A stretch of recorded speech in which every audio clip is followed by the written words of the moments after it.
Welcome to the CISSP Cyber Training Podcast, where we provide you the training and tools you need to pass the CISSP exam the first time.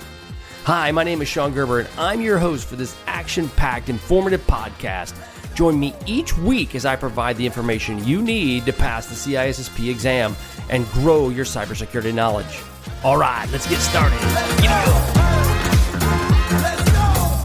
Hey, all, Sean Gerber with CISSP Cyber Training, and hope you all are having a beautifully blessed day today. Today, we have a great podcast ahead. We're going to be dealing with, like we talked about in the past, some vendors that come in and kind of give you a little insight into the career. We have a vendor here with you today, and we have Clint Stevens from Phycyx, and I'm going to have Clint go into his background just a little bit here in a minute, but kind of give you just an example of why we're doing this. Again, it's kind of bringing it back to the beginning of I got a lot of feedback from some of my listeners that they really wanted to truly understand, one, what are some different options out there for them to be able to buy services? Two, they also wanted to know, how do I get in this career? How do these people get started in this?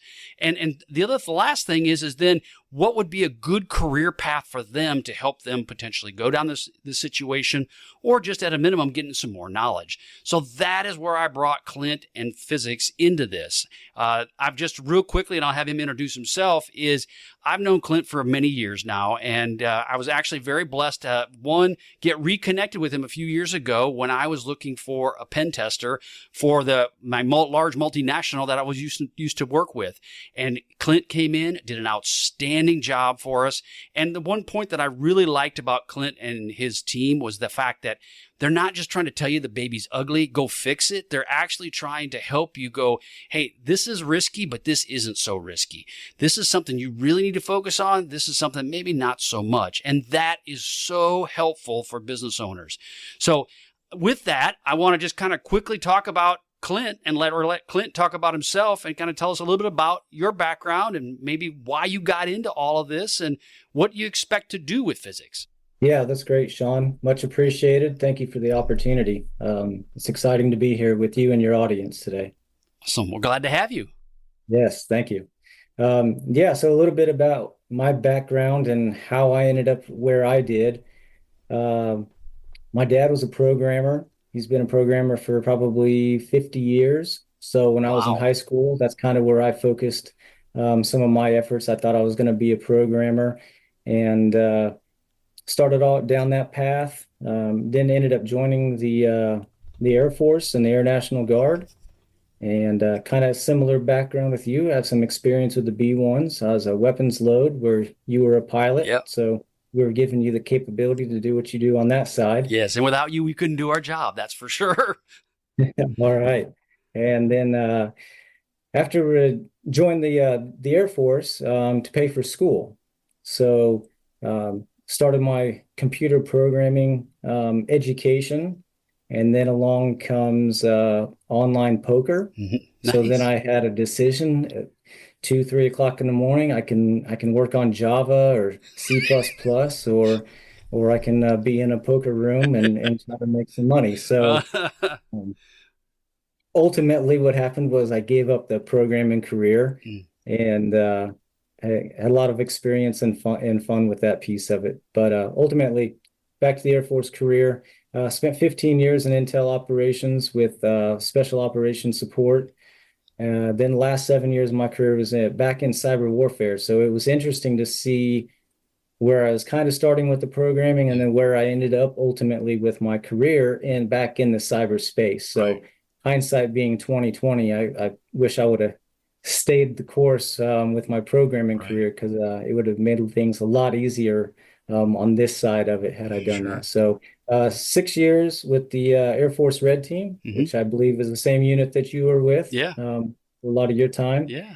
Focused on that offensive capabilities. Yeah. And the last year I was on the defensive side with the cyber protection team, managing and leading those teams, doing the defense piece of network operations or cyber operations, if you will. Very good. Yeah, that's awesome. Yeah. And so for the listening audience, to give you a little bit of clarity on a few things, and Clint brought up some really good points about we used to talk about C&E, which is computer network exploitation, and you had CNA, C&D, defense and attack, and different types of offensive, defensive aspects to it. So Clint got to play both sides of that, which is really cool, and it puts a different perspective. But I mean, the part that's really neat about Clint's story is the fact that I know a lot of people out there online are always looking for ways, how do I get into cyber? What do I do? And they don't know. And some of these folks have paid a lot of money to, and I hate to say it, there's some charlatans out there that will tell you all kinds of stuff that really is pretty hard for you to be able to break into cyber with some of the things they're doing. But it also talks about, though, is what Clint did, coming from basically being a bomb loader to being a hacker. That's a huge deal. And so I really think that as you kind of talk through the stuff with us, Clint, and we go over your career and then also how it is important with the CISSP, maybe kind of bring back to tell folks, what are some different things they can do in their careers now to help them. And my audience, primarily, they're IT folks. Some are more senior than others because I'm an old guy, but others are young, right? They're young too. And so just if you could kind of maybe give them some little nuggets as you're going through this process about your company and the things you've learned, I think that'll go a long ways in helping them. Yeah, that's great. One thing I do want to get out up front for your audience is I am on the lower end of the technical side capabilities. Yeah. Yes, I was trained in that world, got through the schooling, if you will. Yeah.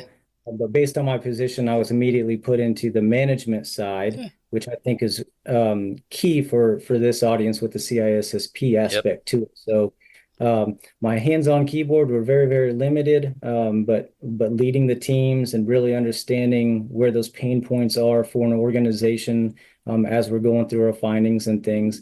That's kind of the value that I add to the team that we've got. And it's a pretty fantastic team with a lot of technical capabilities that are way over my head. Yeah, but you can talk it. I mean, and that's the part that I think is important as the CISSP is so important, that you're in those positions, you're getting the certification so that you have the management skills to be able to translate, and I say dolphins and sharks, but you have the ability to translate between your technical folks and the senior leaders. And that I've said this time and again, that is money. That's serious money for you. One, career money, but two, longevity. And I think that that's an important part of what you do. So what I'd like to have you do is just quickly kind of talk to us about what is Phycyx, how does it work? So it kind of gives people a context of what you're doing right now. And then we'll kind of go into some of the questions we talked about on the side. Yeah, for sure. And I think I failed to answer your last question. So we'll get back to that one as well. But we'll talk about Phycyx real quick. Started the company about 6.5 years ago, really focused on the consulting side of it. So everything that I was seeing on the Air Force side and within the DoD, I was like, there's a lot of crossover, at least expected crossover to industry. Sure. And the unique opportunities that we had and the things that we were doing, and the mindset that we took to the operations that we were conducting from that network exploitation, like you had mentioned, really changes kind of the conversation around why do we do the things that we do? Why do the security frameworks that exist the way they do? Why are the controls the controls? Right. And it's really understanding the why aspect to the different things that are put together, and then being able to translate that and explain that to your senior executives on what's important, what's not important, and where can they really make investments that are value added to the company and not worry about everything because you can't solve all the problems. So yes, and that's you hit on a really great point. I'll give you just an example. I was talking to I do some volunteer work for a local company and helping them with cybersecurity stuff, and I'm talking to their IT leaders, and their IT leaders are like, well, these controls all need to be put in place. But you just mentioned risk, right? Risk is an important part.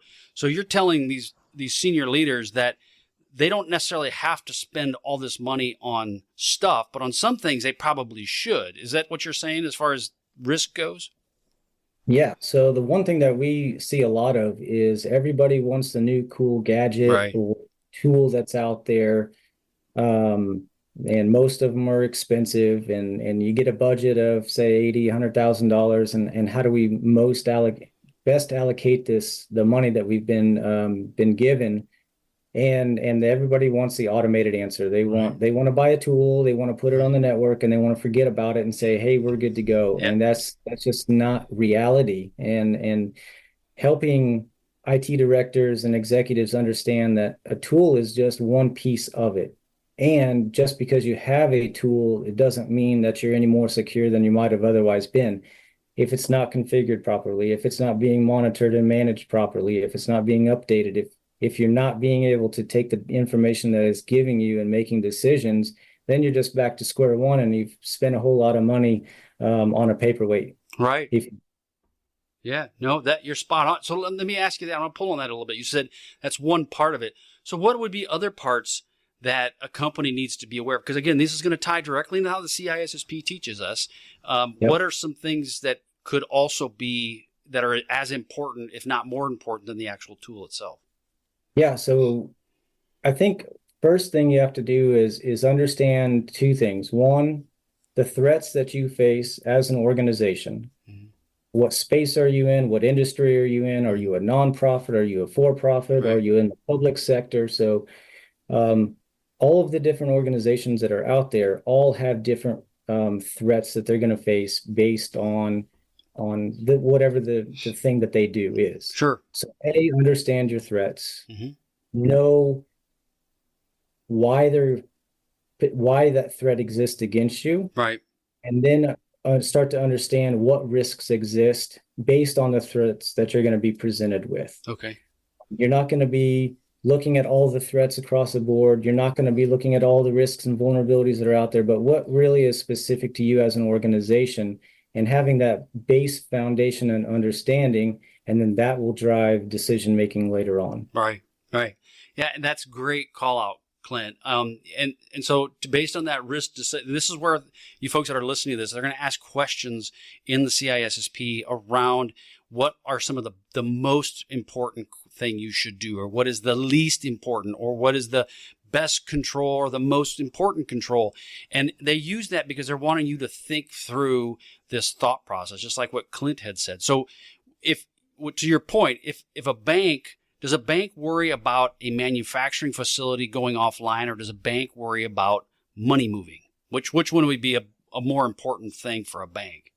Well, I would think money moving would be the most important for the bank. Right. Yeah, exactly. Now, but this comes down to, so as we talk about IT, and you guys dealt with this in the pen testing world, I mean, you have ATMs, and ATMs are in many cases tied to like an IoT type environment. But if your ATMs went down is one thing, but if you can't process money through SWIFT, that's a bigger deal than your ATMs potentially going down. So I think that's where the risk piece of this you have to kind of work through, right? And so when you go and you do a pen test on an organization, how do you convey that to, do you ever had a situation where the leader just didn't get it? And how did you then resolve that issue where they didn't understand the risk and what you were trying to do, and then you had to maybe, what did you have to do to kind of resolve that issue? Yeah, so it's really trying to take the situation and correlate it to something that they do understand. Okay. And really, that's from a loss mechanism. Like, okay, this is the risk that you have. This is the business impact. So talking through with them, understanding the business impact, right, and relating it to other impacts or situations that they are more familiar with. right. Being able to tie those two together, and then walk down that conversation with them to really understand what that business impact is, what the risk is, and what the right resolution and mitigation strategy to it is. Okay, so let me ask you on that. So business impact, big thing. CISSP talks all about it. So if you're dealing with a business impact, have you ever been in a situation where you were able to understand what the business, their concern was, but the IT professional that brought you in didn't understand it? So you were in some respects having to convey to help the IT person understand the actual risk. Yeah, so when looking at the IT side of it, a lot of your system administrators or network engineers, Yep. They're trained on how do you build a network focused on availability, Right. and not as much of the security side of it. Not that they're not trained on it, but from an understanding and realizing what misconfigurations can actually bring to the table. Right. Okay. The network works, everything is working fine. Yeah. For example, you have an administrator account that happens to be shared by everybody within your organization. That's not bad, Well, is it it? works. Availability is there.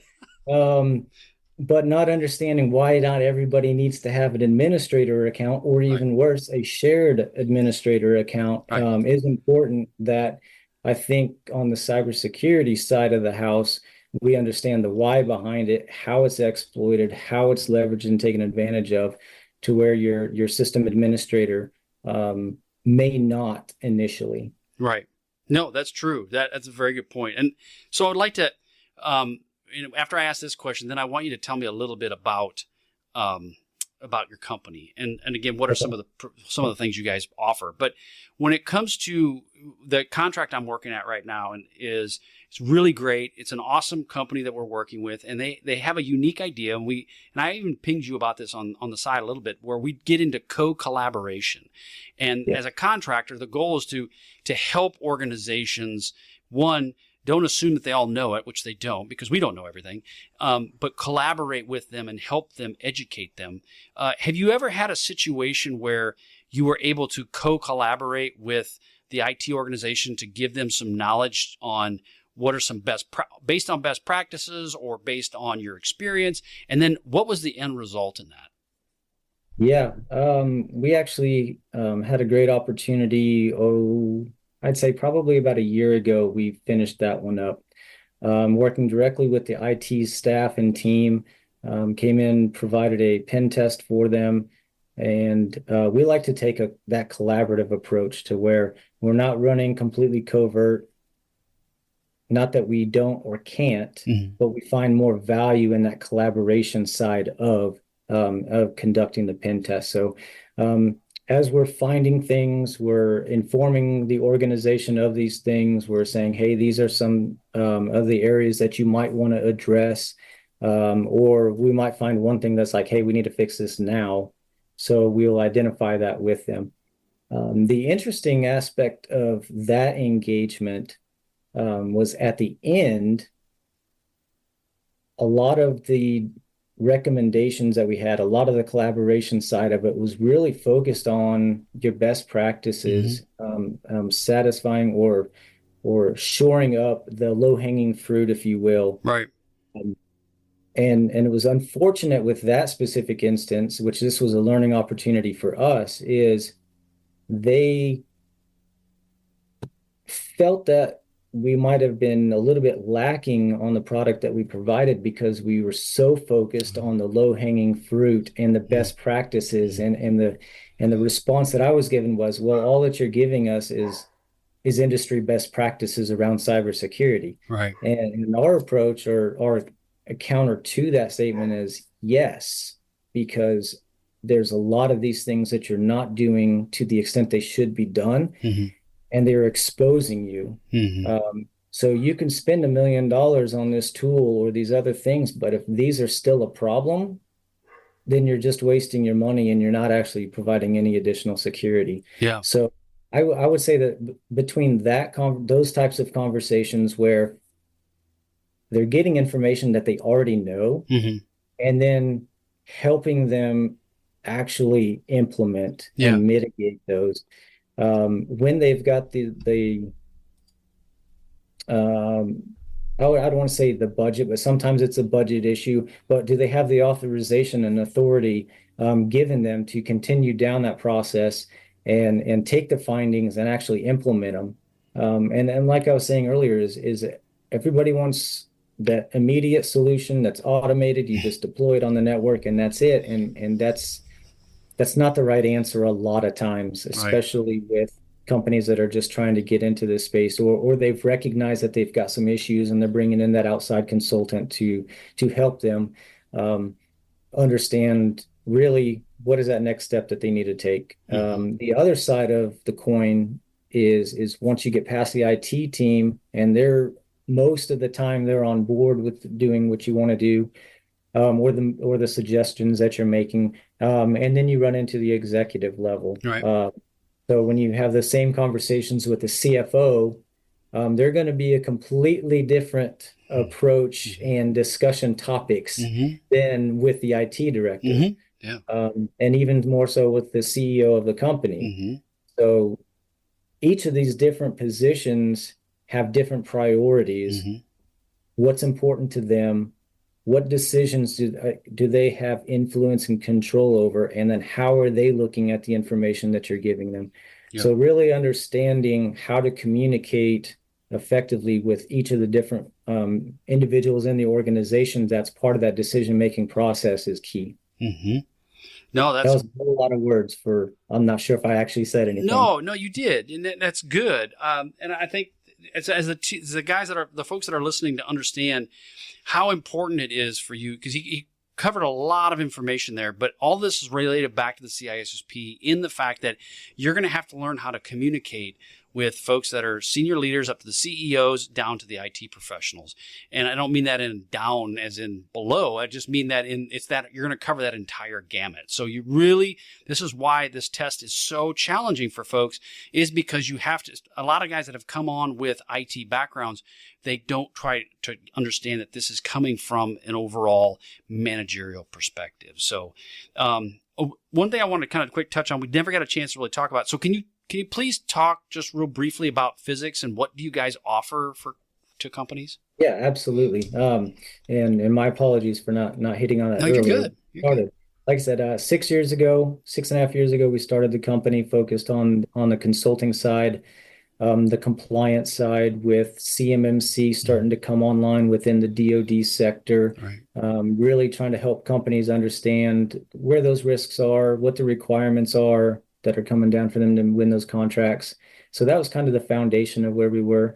And then from there, we're looking at what is that past experience that we have? What can we actually bring to the table that's more than just a consultant? Mm-hmm. So focused on your security assessments, whether it's penetration testing on the network side and the physical side. So that's one thing that our company does that most companies don't in this space is we do physical penetration testing as well. Yeah. And so we tie that back into the cyber side, so that holistic information security approach, which is really, really fun. Yeah. Some guys like the network side a lot, and other guys like the physical side. Yeah. So we are fortunate enough to be able to provide both of those opportunities. The other thing that we do as a company is networking support.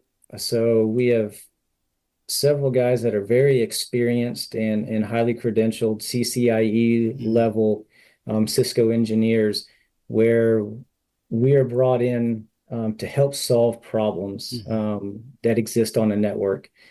Case in point, we had a really large company bring us in. They were having some monitoring issues, and they had been dealing with this problem for quite some time, talking several years. They're like, we just can't solve the problem. We just haven't been able to bring anybody in that's been able to solve it. And the individual we have with the CCIE, he was able to replicate the network, build an environment and a test structure. And he ultimately, after about 3 weeks of troubleshooting, he was able to identify the answer. And then we were able to implement it on the network, and it's been live ever since. Nice. So a huge win for us in that space. So that's really when we look at what do we bring and what do we provide that's different than in most of your companies in this space out there is we've been able to get the fantastic opportunity to solve some really unique challenges that just don't really exist from an opportunity perspective very often. So those are little feathers in our cap that we've been able to land. That's cool. Very, very good. So what are some services that you have, Clint, that you guys offer within Phycyx? Yeah, that's a great question. Thanks, Sean. First, start off, like I said, as a consulting. The GRC compliance regulation, moving into pen testing, vulnerability assessments. We discussed the physical security as well as network security, so that gives us that unique advantage. And what we'd like to do is we like to partner with other companies out there that get requests for the physical side. Right. They just don't have it in-house. Yeah. So that gives us an opportunity to build relationships with some partners out there as well. Then moving down from there, we do fractional CISO, security awareness and training, and then other more technical training as well for clients when they see the value of trying to increase the knowledge and capability of their internal IT teams. So it's very broad based. Things that we don't do. We're not a SOC. We don't do the monitoring and Mm-hmm. logging. We're not an MSP. We Mm-hmm. do, like I said earlier, talked about some of the networking support that we do. Mm-hmm. Go in, solve challenges. We'll help build networks. We will look through configurations, build out configurations, implement configurations for different companies. So, like during a construction phase, we'll do Mm-hmm. that. But we're not an MSP. We're not really an MSSP either. So we're very unique and niche in that perspective of we've got a lot of really solid capabilities, services. I would look at us more like an integration team, Okay. anything else. And that's the other value that we bring to the table is a team aspect where you can hire one person that's really super knowledge and experienced, or you can come with a partner like us who has an entire team that's going to support your Mm. efforts in whatever endeavors those are. Yeah. No, that's good. That's really good. And I think that's an important part as you are building or as you're working with companies, having that, I like to say that stable of really talented individuals. But the part is I also like is I've asked folks this many times with vendors is, well, what don't you do good, right? Because you'll get some of these vendors will come out and say, man, my product's amazing. It'll do everything. It'll even cook your coffee for you. Right? You can't cook coffee. I guess you brew it. But you know what I mean? It'll do everything for you. And that's good that you said that there's things that you don't do. And I think that's really an important part that you have to really mention to people is because it's, we all want business, right? But there's no reason to take money that you really can't perform a service because that Exactly. doesn't help them and it doesn't help you. Correct. Yeah. Yep. Yeah. So And go ahead. I was just going to make a reference around that concept where when we look at terminology is a big thing too. So that's kind of we're in that discussion right now with one of our potential clients. We're getting ready to put a proposal in but it's really understanding what are they asking for Right. when we start to talk about assessments and Mm-hmm. penetration testing and what is our definition as physics around those terms versus what is the client's understanding and definition, and then even more so, what is the other companies that are also putting in proposals Mm-hmm. for? What is their definition of a Mm-hmm. vulnerability assessment or a penetration test? Yep. And what are they bringing to the table that maybe we aren't, or vice versa?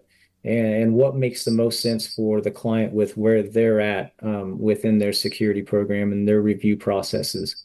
Yeah. No, that's spot on. And then that's again, we could talk about this. Words matter, right? And Yeah, when you're dealing with SOWs, statements of work, you're dealing with all these different types of documentation. You want to make sure that they are getting what they're paying for, and that the expectation is the same. Because I'm running this right now, where I got hired to do this, but the expectation is different than what I got hired for. And so, even though we were very painstakingly walking through this entire process, you still don't get it. And you kind of like two ships passing in the night, or a Top Gun thing. Where'd he go? Where'd Viper? Yeah, where'd Viper go? Where'd who go? And that's where I feel like half the time we're just going past each other. So, okay. So let's real quick, as we got a few minutes left, I want to be cognizant of your time and not take too much of it.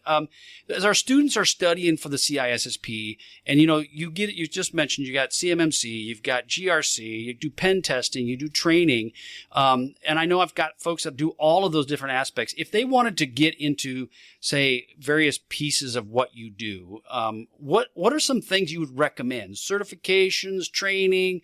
What would you come back to kind of help guide people around how to get more knowledge and more experience in cyber?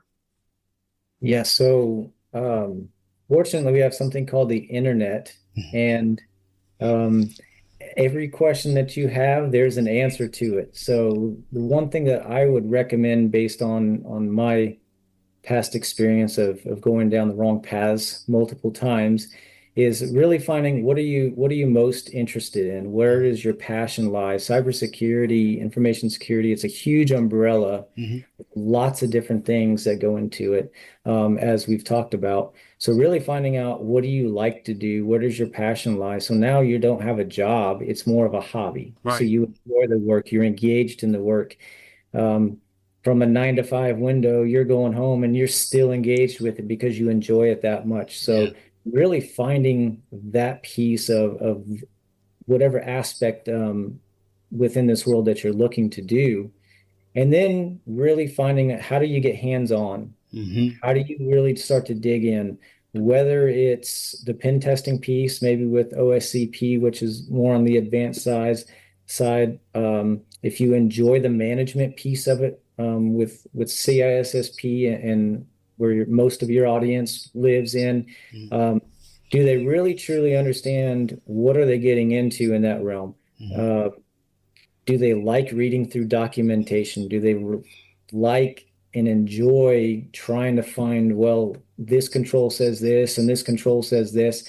Well, I'm a technical guy, and the way I would satisfy this is completely different than how it should be satisfied from the business perspective. And is that something that you're going to be able to internalize and say, you know what, this is the right answer for B, but I got to find the right answer for A. Right. So, um, look, using all the resources out there to really find where's your niche, what do you like to do, getting hands-on, whether it's hack the box, if that's what you're going down, Hmm. um, whether it's getting into NIST documentation and reading through it and trying to find some opportunities where you can start to dig around and play with different GRC tools that exist and understand what makes the right answer for a company when it comes to the security framework and Hmm. when they're getting ready to go through an audit. Like, how do Right. you really satisfy this is you have a control, but underneath the control, there's 4 or 5 different objectives and really understanding how to satisfy that properly. Um, with who's asking the question Right. really is if it's a DoD contract, the requirement to that may be different than what you're used to in the past. So Hmm. really understanding the situation dependent, and then really the business use case. What does the business need? What is the right answer at that level, more so than a technical level? Okay. Yeah. No, that's really good. And so we've mentioned this before on this training is you're a bomb loader by trade. I'm a pilot by trade. Guess what? No offense, but any monkey can do this. I mean, we can. And the point is, do you have a passion to do it? Are you really wanting to do something? And do you grasp it and run with it? And the other part that I'll just kind of come back to, and if you all are listening to this podcast and you hear a noise in the background, my son decided to mow the yard at the most inopportune time. So hopefully I can get this out of the podcast. But the point of it is that when you're dealing with the various parts of the technical pieces here, is there something that, I mean, let me ask you this comment. I was kind of going down a different tangent, but I'm going to come back to this point. How many hours do you feel that you have spent studying and learning cyber over the past X many years? Do you feel that has it been just a part-time gig for you, or has it been something that's really consumed you and been a big part of your life for many years? So with me personally, it's been a lot more focused on the business side, the management side of these concepts. Mm-hmm. So, from a technical standpoint, go through enough training to understand the concepts, get through the different schools that I was a part of. Had a great program with Capital Technology University out of Maryland. And their technical MBA in cybersecurity. So that was a fantastic opportunity I had there to dig a little bit into some of the technical side, but also see the bigger picture side, um, not just within the information security realm, but the business realm and Mm-hmm. how these two kind of correlate together and go from there. So No, From an That's hour perspective, it's a lot. yeah, But it's if you were to ask my business partner where he's at with it, I mean, he's exponentially more. But he also has OSCP and he's really super technical. right. So what are you doing outside of your 9 to 5 window? How many articles a day are you reading? How many different hands-on keyboard opportunities are you trying to give yourself to learn and grow? Um, it's going to be a lot, and that's why I was saying earlier before is find the thing that you really like because you're going to spend a lot of time doing it. Yep. No, that's great. So the point is I think Michael Jordan or some professional basketball player made this comment. Everybody wants to be like Michael Jordan or like any of these other very popular sports heroes, but they didn't get to that position by just going out and throwing the ball every once in a while, right? They've spent 8 to 10,000 hours, and so the folks is that you're listening to this podcast. One thing to keep in mind is this is a journey. This is not something that is a sprint that you're going to get there overnight. But the cool part about it that's different than when I went to college is that I went to school to learn how to fly an airplane. Well, today you can learn all of these technical skills, and you don't have to be gone down have a pedigree from Harvard to be able to do this. You can do all of these types of things without that. So that's what I'm trying to drive home is that there's opportunities. You just have to know that going into this, it's going to take time and it's going to take expertise and it's going to take some money, both in, investing money, but also in maybe making wrong decisions and then learning from those decisions.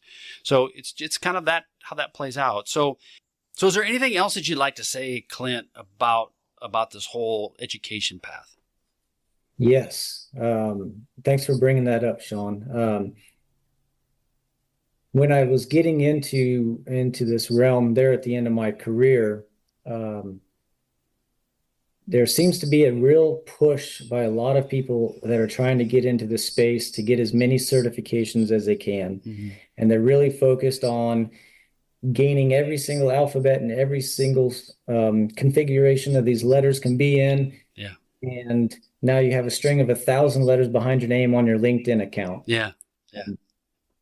If you're not also getting the actual hands-on experience with what those certifications are presenting to you and teaching you, you're going to have a real difficult time when you get into the work center and the workforce and being able to communicate the things that you know from a theory standpoint to what actually occurs in a live environment. So I would just say don't not chase them. Mm-hmm. There's a double negative there, but understand the value that they're bringing and then what value they're not providing from the actual real world experience. So like I said, when you find what you're looking for, maybe focus on that certification and get out in the workforce and start to gain a hands-on experience in a real environment to understand all the dynamics that you're not going to learn in an educational institution or going through a certification program. Yep. No, that's great.